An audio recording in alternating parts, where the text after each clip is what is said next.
공등탑이 무너지랴 라고 하는 속담이 있습니다. 이 말은 공등탑이 무너진다는 소리예요, 안 무너진다는 소리예요? 공등탑이 안 무너진다는 소리죠. 왜 공등탑이 안 무너질까요? 하나님이 붙들고 계시기 때문에 그래요. 하나님은 우리의 인생의 공과 그 수고를 하나님은 붙들어 주세요. 그래서 무너지지 않게 해주신다고요. 근데 이것을 다른 말로 하면은 그냥 우리 힘으로 아무리 공을 들여서 탑을 쌓는다라고 하면 그 탑은 와장창창 무너진다라는 거예요. 여러분, 그냥 내가 공 들여서 하면은 이 탑이 무너지고야 만다라는 거예요. 여러분, 우리가 노력하고 애쓰고 공을 들여서 이 탑을 쌓으면, 하나님 없이 그렇게 탑을 쌓으면 이 탑이 무너지지 않으리라, 그렇게 착각하면 안 된다라는 거예요.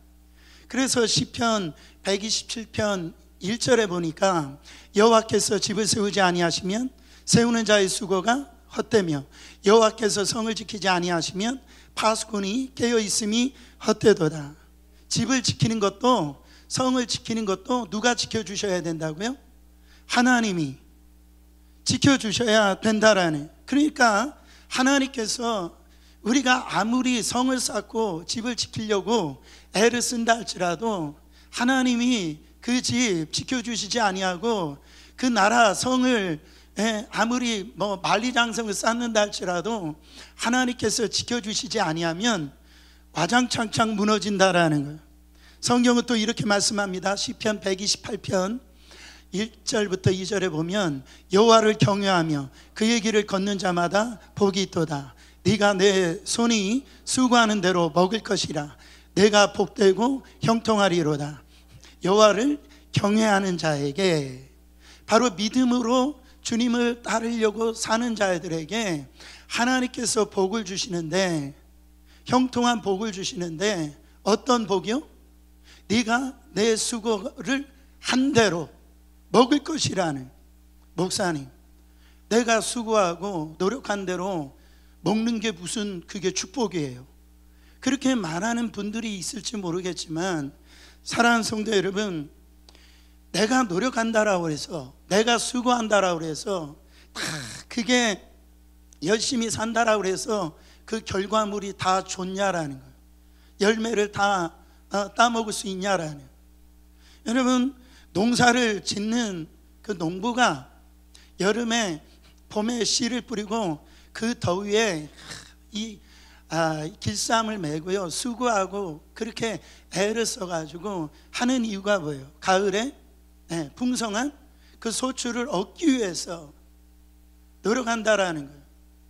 근데 그렇게 해서 그 풍성한 소출을 누릴 수가 있는 게 아니라는 거죠. 비가 올 때 제때 비가 와야, 그리고 비가 오지 않을 때, 비가 오지 않아야 이 풍성한 소출을 얻을 수가 있다, 열매를 거둘 수가 있다라는 겁니다. 농부가요, 수고 안 한 거 아니에요. 애를 안 쓴 게 아닌 거 아닙니다. 노력 안 한 게 아니에요. 제가 한국에 있을 때 기억나는 게, 한 집사님이 어떤 일을 하다가 이 직업을 바꿨는데, 그 직업을 어떤 직업으로 바꿨냐면 양복집으로 이렇게 직업을 바꿨어요. 근데 그게 이제 학교가 가깝기 때문에 아이들이 막 교복을 입고 그런 때였었거든요. 그래가지고 열심히 이제 론도 받고 해가지고 이제 사업을 다 세웠는데 망했다라는 거예요. 왜 망했냐니까, 그때 이 정부에서 교복 자유화 해가지고선 사업이 망했다라고 하는 그런 얘기를 저한테 들려준 기억이 나는데, 여러분, 노력 안 한 게 아닙니다. 수고 안 한 게 아니에요. 안 한 게 아니에요. 그러나 여러분, 그런 일들이 일어날 수가 있다라는, 그래서 열매를 거둘 수가 없다라는. 사랑하는 성도 여러분, 그러므로 우리에게 필요한 것이 뭐냐면 하나님의 은혜예요. 하나님의 손길입니다. 그 손길, 그거를 통하여서 신수성가를 이루시기를 축원합니다. 저는 우리 사랑하는 성도님들이 이 신수성가의 복을 받기를 원해요. 여러분, 신수가 뭡니까? 하나님의 손이에요. 그게 신수예요. 이 땅을 살아갈 때 내 노력으로, 내 수고로, 내 힘으로 뭔가 이루는 것을 자수성가라고 합니다. 그렇죠? 열심히 내가 흙수저에 있는데 내가 열심히 밤잠을 안 자고 그렇게 먹을 거 안 먹고 그렇게 잘 거 안 자고 수고해가지고 반듯한 어떤 사업을 이루고요, 그렇게 좋은 학교로 가고 뭐 이렇게 이룬 사람들을 다 이걸 자수성가했다 그렇게 얘기하잖아요. 우리 이민자 아닙니까? 그렇게 이민자들이 이 미국에 와가지고 이렇게 고위층, 뭐 행정, 뭐 정부에 이렇게 올라간 사람들을 보면 야, 저 사람 참 자수성가했네, 그런 표현을 많이 하잖아요. 그거 아니라, 내 스스로가 아니라 하나님의 손에 의해서 내 인생이 달라지는 거, 내 인생에 복이 임하는 거, 사랑하는 성도 여러분, 신수성가의 복이 임하기를 축원합니다. 하나님이 붙드시는 인생, 하나님이 이끄시는 인생, 하나님이 간섭하시는 인생, 성경은 그게 성공이고 그게 축복이라고 얘기를 하시는 거예요. 사무엘상 7장에 가보니까 이스라엘과 이 블레셋과의 전쟁이 가운데 있었는데 이스라엘이 승리를 했어요. 도무지 승리할 수 없어요, 이스라엘의 능력으로는. 그래서 이 사무엘 선지자가 미스바와 이 센 사이에 기념비, 돌을 쌓아서 기념비를 세워요. 그러면서 그 기념비를 이름을 뭐라고 줘요? 에벤에셀이다, 그렇게 집니다. 여러분, 에벤에셀의 뜻이 뭡니까? 하나님께서 바로 여기까지 도우셨다, 그 표현을 쓴다고요. 예. 그런데 그 다음에 성경이 뭐라고 그랬어요? 여호와의 손이 사무엘 사는 동안, 사무엘상 7장 13절부터 14절 말씀 보세요. 다시는 이스라엘 여간에 들어오지 못하는데 누구의 손이? 여호와의 손이 사무엘이 사는 날 동안에 블레셋 사람을 막으셔가지고 14절에 보니까 바로 이 모든 것이 이스라엘 회복되어지고 평화가 임하더라. 누구의 손이요? 이스라엘이 전력이 우수해서 뭐 이런 군사력이 있어서 승리한 게 아니에요. 하나님의 손이 바로 이 역사에 하셨기 때문에 모든 걸 잃어버렸던 거 도로 찾았고 그 땅에 평화가 일어났다라고요. 사무엘이 사는 동안 다 하나님의 손이 막아주셔서 그런 역사가 일어났다라는. 그 이외에도요, 이 하나님의 손의 이 부분, 역사에 대해서 많은 부분이 나타나는데 제가 일일이 다 설명하지 못하지만은 짧게 제가 한번 이 말씀을 보면서 좀 살펴보기를 원합니다. 첫 번째, 하나님의 손은 구원의 손이에요. 할렐루야. 신명기 26장 8절 9절에 보면 여호와께서 강한 손과 편팔로 큰 위엄의 그 손으로 이스라엘을 애굽에서 인도해 내시고, 번역이 좀 아쉬워요. 이 인도해 내시고를 이거 원어적으로 보면 구원해 내시고, 이 가나안 땅으로 인도해, 적과 꿀이는 가나안 땅으로 인도해 주셨다라는. 어떤 손이? 여호와의 그 강한 손이. 요한복음 10장 28절 29절에 보면 내가 그들에게 영생을 주노니 영원히 멸망하지 아니할 것이요 또 그들을 내 손에서 빼앗을 자가 없느니라. 그들을 주신 내 아버지는 만문보다 크심에 아무도 아버지 손에서 빼앗을 수 없소이다. 여러분이 지금 가지고 있는 그 구원 있잖아요, 영생 있잖아요, 누구도 빼앗을 수가 없다라는. 왜 그래요? 아버지의 그 손이 세상 어떤 죄보다도 어떤 것보다도 이 크신 구원의 손이시기 때문에 아무도 빼앗을 수가 없다라는 거죠.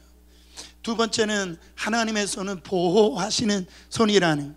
우리가 잘 아는 이사야서 41장 10절 말씀, 두려워하지 말라 내가 너와 함께함이라, 놀라지 말라 나는 내 하나님 됨이라, 내가 너를 굳세게 하니라, 참으로 너를 도와주리라. 참으로 나의 의로운 무슨 손?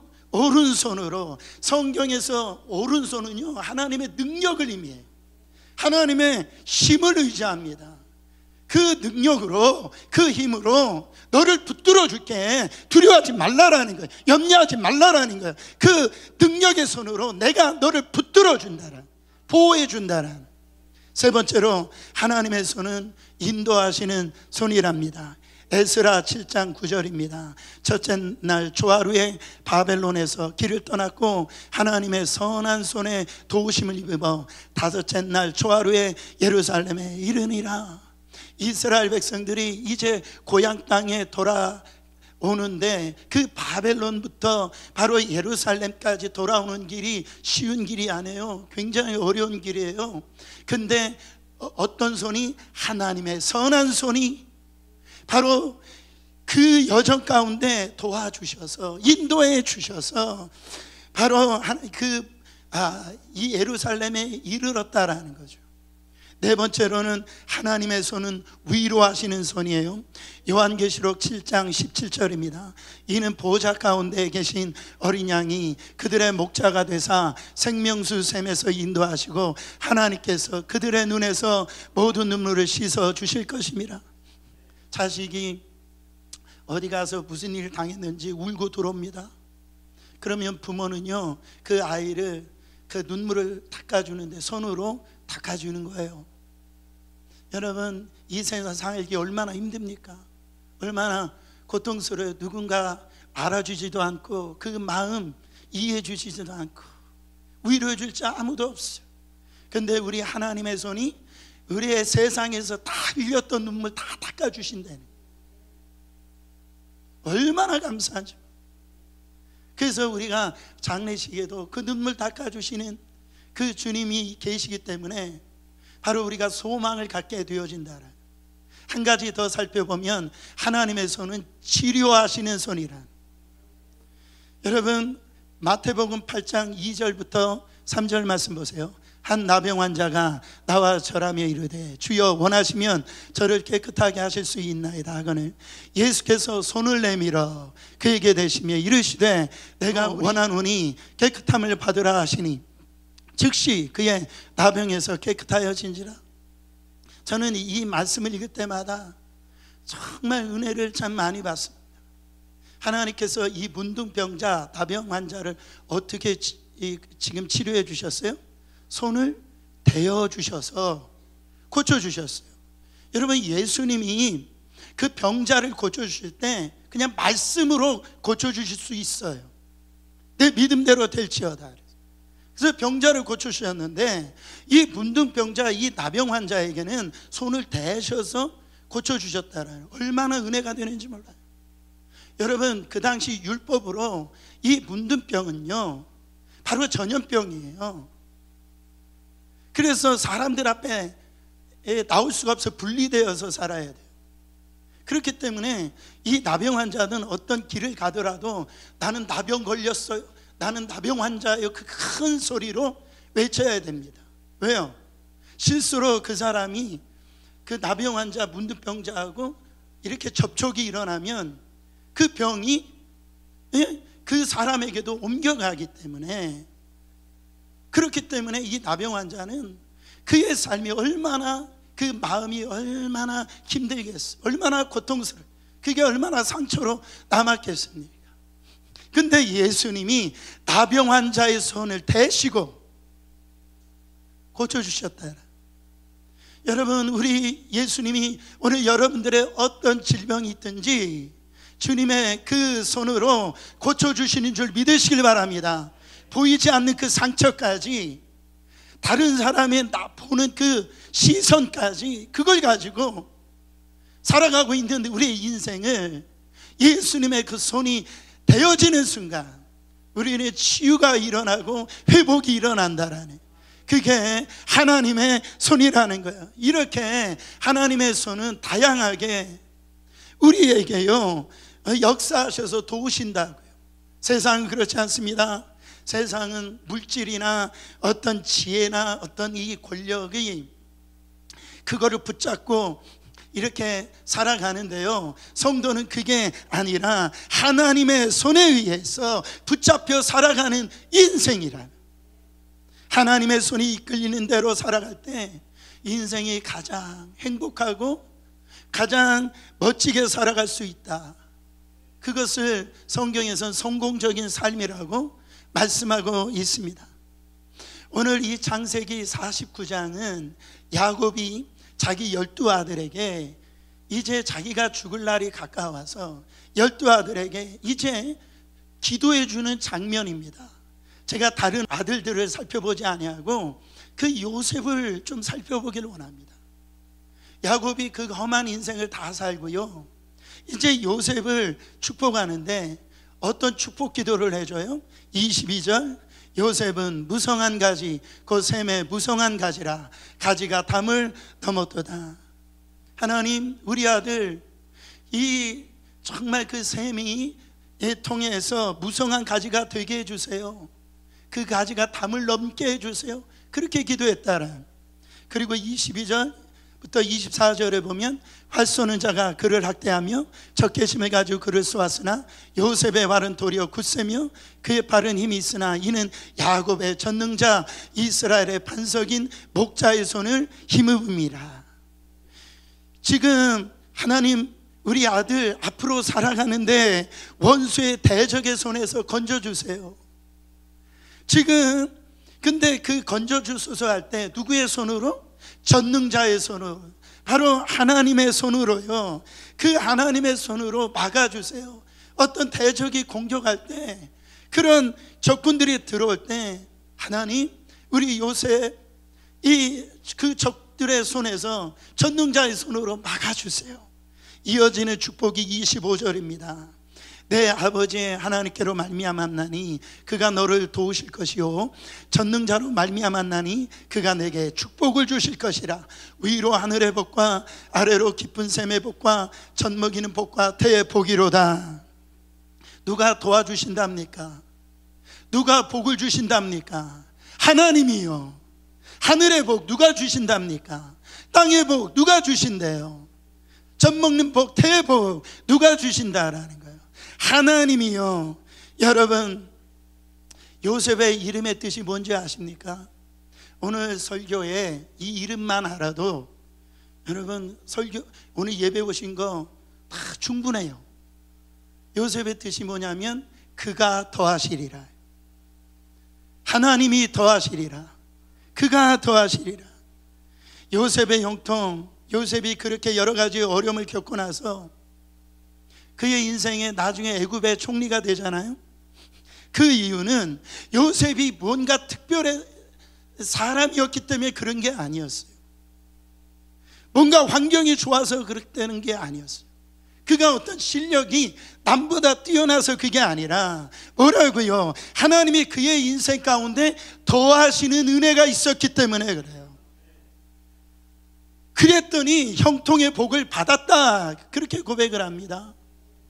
여러분요, 요셉을 보세요. 17살 때 형들에게 이제 팔려가지고 임신매매를 당하잖아요. 그래가지고 억울하게 나중에 감옥을 가잖아요. 그런데 그런 인고의 시간을 다 겪은 다음에 애굽의 총리가 되었어요. 사람들의 눈으로 볼 때 바로 이 요셉은 자수성가한 사람, 사람들의 눈으로 볼 때 그렇잖아요. 아까도 말씀드린 우리 이민자들이 높은 자리에 올라가면 자수성가했다라고 얘기하잖아요. 사람들의 눈에 비쳤을 때는 그렇게 보인다라는. 근데 요셉의 고백을 보세요. 자기 인생을 얘기하면서 한 번도 주어를 나라고 얘기하지 않아요. 요셉은 자기 인생을 이야기할 때 그 주어를 하나님으로 이야기를 해요. 그러니까 자기 인생 속에 하나님의 손이 함께 할 때에 자기가 그렇게 되어졌다라는 거죠. 창세기 39장 2절 3절에 보세요. 여호와께서 요셉과 함께 하심으로 그가 형통한 자가 되어 그의 주인 애굽의 사람의 집에 있으니 그의 주인이 여호와께서 그와 함께 하심을 보고 또 여호와께서 그의 범사에 형통하심을 보았더라. 여호와께서 하나님께서 요셉이 형통한 거를요, 그 주인 바로가, 그 주인이 그 형통하심을 봤다라는 거예요. 요셉아, 너 어떻게 그렇게 형통하게 되어졌니? 그렇게 물어봤더니요, 요셉의 고백입니다. 창세기 41장 16절에요 보면은 요셉이 바로에게 대답하여 이르되 내가 아니라 하나님께서 바로에게 평안한 대답을 하시리이다. 요셉아, 내가 너 얘기 들었어. 너 꿈 해몽 잘한다면서 그 내 꿈 좀 해석해 줘. 너 어떻게 그 꿈을 해석해 줄 수 있었니? 그때 요셉이 뭐라고 얘기합니까? 내가 한 거 아니에요. 하나님께서 나에게 그 대답을 주셨어요. 그렇게 지금 대답한다라는 거죠. 누가 그렇게 하셨다라고요? 하나님께서 해주셨다라는. 창세기 45장 5절 보세요. 당신들이 나를 이곳에 팔았다라고 해서 근심하지 마소서, 한탄하지 마소서. 하나님이 생명을 구원하시려고 나를 당신보다 먼저 보내셨나이다. 요셉이 국무총리가 되어졌어요. 기근 가운데 자기 형제들이 이제 요셉 앞에 옵니다. 요셉이 앞에 서니까 요셉인 걸 알았어요. 이 형들이요, 이제는 두려움에 떠는 거예요. 왜 그렇습니까? 과거를 알잖아요. 자기들이 무슨 짓을 했는지. 요셉을 팔아먹었잖아요. 그 두려움 가운데 있는 거예요. 그때 제가 금요 성령 집회에서도 말씀드렸듯이 요셉이 이 고백을 하는 거예요. 형들, 나를 팔았다라고 해서 근심하지 말라라, 두려워하지 말라라. 내가 이 자리에 온 거 운이 아니었어요. 내 발자가 좋아서 이렇게 된 게 아니었어요. 이 하나님이 그렇게 해주셨어요.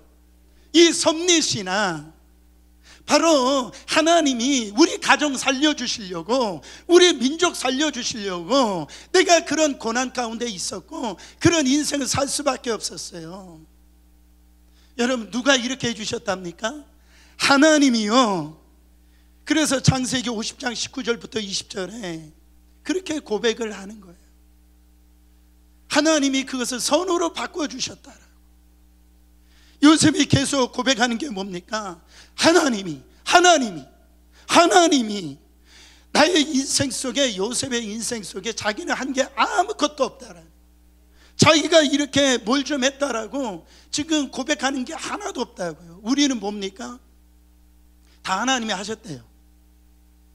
뭐 이것도 하나님이 하셨다고 그러는데 말은 그럴듯한데 들어가 보면은 다 자기가 한 거예요.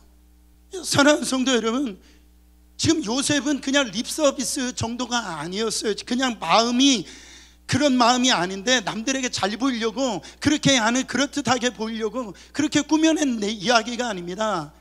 바로 요셉은 진심이었어요. 진짜 하나님이 그렇게 요셉의 진심을 받아주셨다라고요. 요셉은요, 자수성가한 인생이 아니라 신수성가한 인생이에요. 얼마나 하나님께서 하나님의 손으로 요셉을 축복해 주셨는지.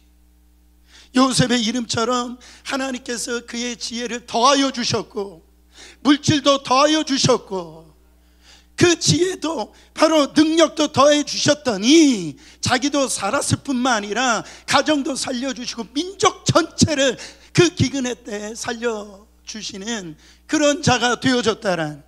저는요, 오늘 이 요셉의 복을 우리 사랑하는 성도들이 받길 원하는 마음으로 오늘 설교를 준비를 했어요. 창세기 39장 2절에 보세요.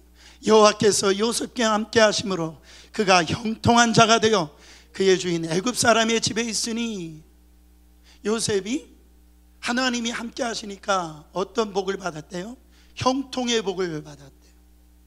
이 형통이라고 하는 단어는 히브리어로 찰라흐라고 하는 단어를 쓰는데 이거는 사역 동사예요. 형통하게 하다, 번영하게 하다. 이거는 자기가 이 복을 받은 걸 가지고 거기에서 끝나는 것이 아니라 이 복을 가지고 다른 사람을 복받게 해주는 사람, 다른 사람을 번영하게 해주다. 이게 형통이라고 하는 단어를 쓴다라는 거예요. 찰나라고 하는 단어를 써요. 이게 성경에 나타나는 형통입니다. 저는 다시 한 번 더 우리 성도님들이 이 형통의 복을 받기를 원합니다. 이 축복을 받았으면 좋겠어요. 여러분 때문에 가정이 복을 받았으면 좋겠고, 여러분 때문에 교회가 복을 받았으면 좋겠고, 만나는 사람마다 하나님의 함께 하심이 보여지길 바랍니다.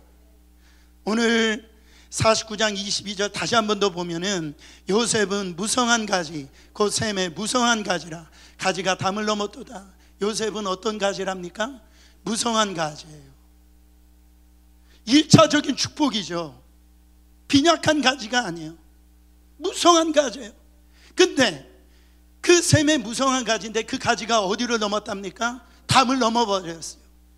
담을 넘어버렸어요. 이게 2차의 축복이라는 거예요. 여러분, 우리의 기도를 보세요. 기도를 보면 항상 이 담을 넘지를 못해요. 그냥 내 남편, 내 아들, 내 자녀, 내 사업, 이거로 평생 이 담을 못 넘고요. 거기에서 끝나는 인생이 얼마나 많죠.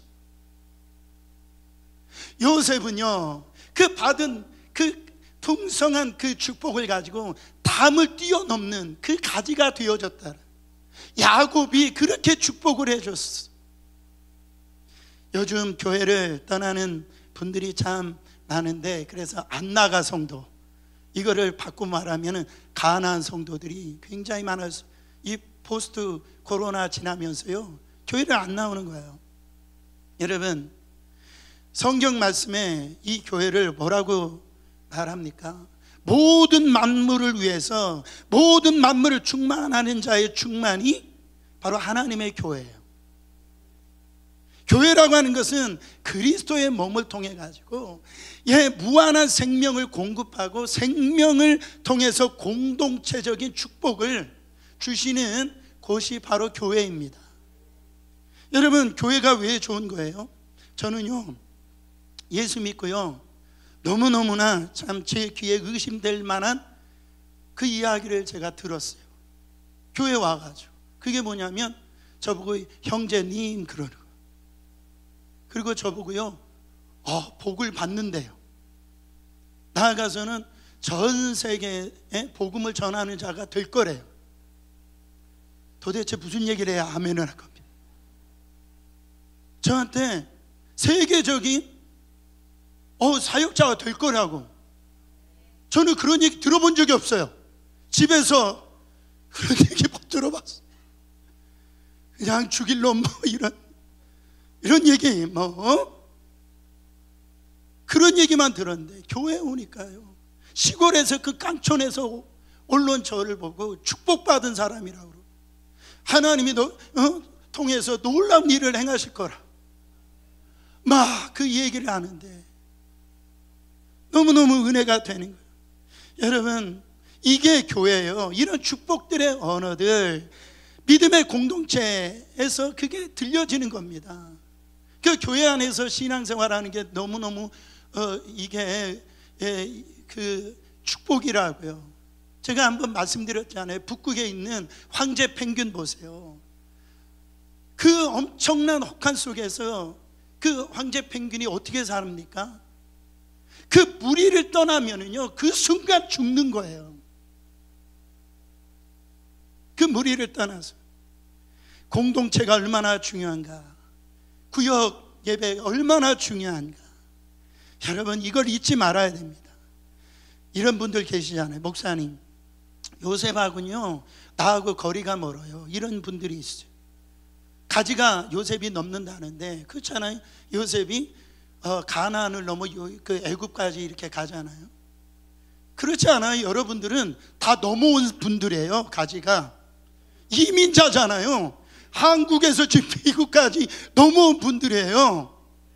그뿐입니까? 어떤 분들은요, 브라질에서, 아르헨티나에서, 칠레에서요, 한 번 이민 오는 것도 힘든데 두 번, 세 번 나라를 걸쳐가지고 이민 온 분들 대단한 분들입니다. 제가 어느 때는 무서워요. 제가. 사랑하는 성도 여러분, 목사님 요셉과 상관이 없다라고요?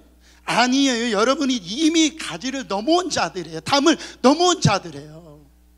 예수님께서 그렇게 말씀하셨잖아요. 승천하시면서 우리 교회 표 말씀 아닙니까? 마태복음 28장 여러분 19절에 보면 너희는 가서 모든 족속으로 말해요. All nations, 모든 족속으로. 이게 한계가 있는 게 아닙니다. 어떤 사람에게만 얘기하시는 게 아닙니다. 바로 예수 그리스도를 영접하는 그 사람에게는 땅끝까지 이르러 내 증인이 되리라. 여러분들은 왕같은 제사장들이잖아요. 할렐루야. 거룩한 나라다잖아요. 하나님의 소유된 백성이잖아요. 왜 그렇게 우리를 불러주셨다고요? 하나님이 우리에게 맡겨주신 그 복음 아름다운 덕을 선전하게 하려 하심이라. 흑암 가운데 있는 영혼들에게 내가 받은 이 풍성한 가지 된 우리가 담을 넘어서 이 복을 나눠주라고 우리를 불러주셨다라는 거예요. 사랑하는 성도 여러분, 요셉이 그냥 이루어진 게 아니죠. 고난을 받았죠. 그러나 그렇다고 해서 우리가 고난을 달라라고 그렇게 기도는 하지 마세요. 여러분, 그거 좋은 거 아닙니다. 제가 볼 때는 지금 당하는 고난만 해도 충분해. 우리 성도님들, 고난에 또한 너무 오래 머물지 마세요. 그게 나중에 습관이 되어집니다. 자기가 고난이 전부잖아요, 목사님, 이런다고요. 우리 집은 그냥 고난이에요. 이렇게 요셉이요, 고난 가운데 그냥 있지 않았어요. 물론 13년이지만 13년 이후에 그의 인생이 확 열려버리잖아요.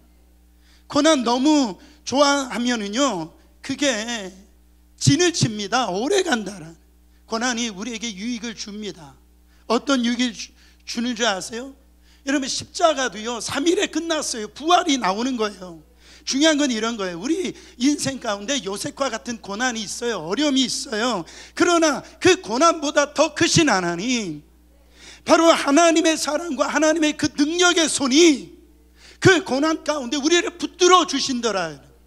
우리와 함께 하셔서 그 고난을 이기게 하신다라는 거예요. 여러분, 그게 요셉의 축복이라는 겁니다. 사랑하는 성도 여러분, 하나님의 축복을 이렇게 받으면은요, 고난을, 어려움을 초월해 버려요. 정말 하나님을 신뢰하잖아요. 하나님을 신뢰하잖아요. 만약에 하나님, 우리가 신뢰할 수 없는 상황 가운데서 하나님을 신뢰하면 하나님이 당황하세요. 야, 너 어떻게 그런 환경 속에서 그 믿음이 흔들리지 않아? 나를 그렇게 바라봐? 하나님이 당황하세요. 그 욥이 자기 몸에 그 악창이 나고요, 자기 열아들이 죽고요, 자기 재물이 다 날아가 버려요, 하루아침에. 근데 그 욥의 고백이 뭡니까? 주신 자도 여호와시, 주하신 자도 여호와시, 하나님만 찬송을 받을지로다. 하나님이 막 당황하신 거예요. 저는 그런 성도님들 많이 봅니다. 몸이 아파요. 지금 어떻게 보면은 이게 지금 비즈니스가 안 되는데 그 속에 하나님을 찬양해 버려요. 그러니까 고난을 이기고 육체의 질병을 이겨버려요. 여러분, 저는 예수님 앞에 이 시각장애자가 나와서 예수님에게 나오잖아요. 그 장면을 보면 은혜를 받는데 예수님이 뭐라고 얘기하시냐면, 내가 너에게 무엇을 해주길 원하느냐, 그렇게 물어보니까 이 시각장애자가 뭐라고 얘기하냐면 I want to see, 보기를 원합니다.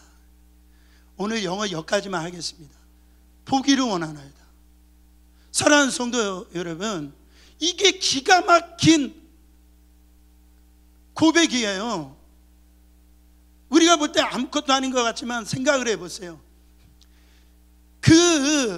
이 시각장애자는 구걸하지 않았어요. 하나님 앞에, 예수님 앞에 나와서 보기를 원하나이다. 여러분, 거기에 시각장애자들이 얼마나 많이 있겠습니까? 눈이 안 보이는 사람이 얼마나 많이 있겠어요. 그래서 한 푼만을 구하려고 그렇게 얘기하지만 이 시각장애자는 뭐라고 얘기합니까? 보기를 원하나이다. 한번 생각을 해보세요.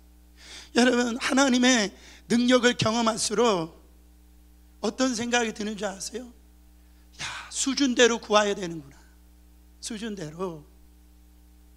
우리가 눈을 열 수 있게 하시는 하나님 앞에 그 구걸해서는 되겠냐고요.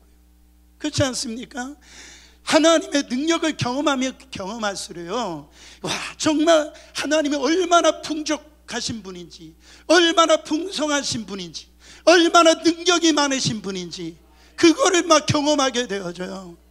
어떤 분들은요, 복을 받아서 꼭 자기 식대로 받아요. 제가 볼 때는 성경대로 가세요. 성경대로. 어떤 분들이 영적인 복만 추구합니다. 저 구원 받았으니까 뭐 괜찮아요 목사님 이래요. 이렇게 살다가 뭐 가난하게 살도 돼요. 성경이 어디 그렇게 나왔어? 그렇게 살라라고 어디가 그렇게 나왔냐? 사랑하는 성도 여러분, 영적인 축복뿐만 아니라 환경의 축복도 받으시길 바랍니다. 자녀의 축복도 받기를 축원합니다. 하나님 앞에 열린 마음을 가지세요. 우리 하나님의 말씀을 통하여 하나님의 역사하신 사람들을 이렇게 연구하면요, 그 축복 받는 것에서 끝나지 않습니다. 하나님을 우리는 너무 작게 생각해요. 그래서 어떤 책에 보면 Your God is too small. 또 이게 계속 왜 영어가 나오죠? 당신이 기도하는 거 보니까 너무 작다라는 거예요. 기도하는 거 보면 너무 작다라는 거예요. 지금 야곱의 축복이 뭐예요? 지금 생겼대 무성한 가지 정도로 1차적인 그 축복으로 머무는 것이 아니에요. 그 가지가 담을 넘어가지고, 그래가지고 그 가지로 인해서 다른 사람의 그늘도 되어지고, 거기에서 열매를 맺혀가지고 다른 사람을 살리는 데까지 가는 게 형통이라고. 하나님이 우리에게 주시는 복을 주시는 이유는 딱 한 가지입니다. 그거 흘려보내라고 주시는, 나누라고 주시는.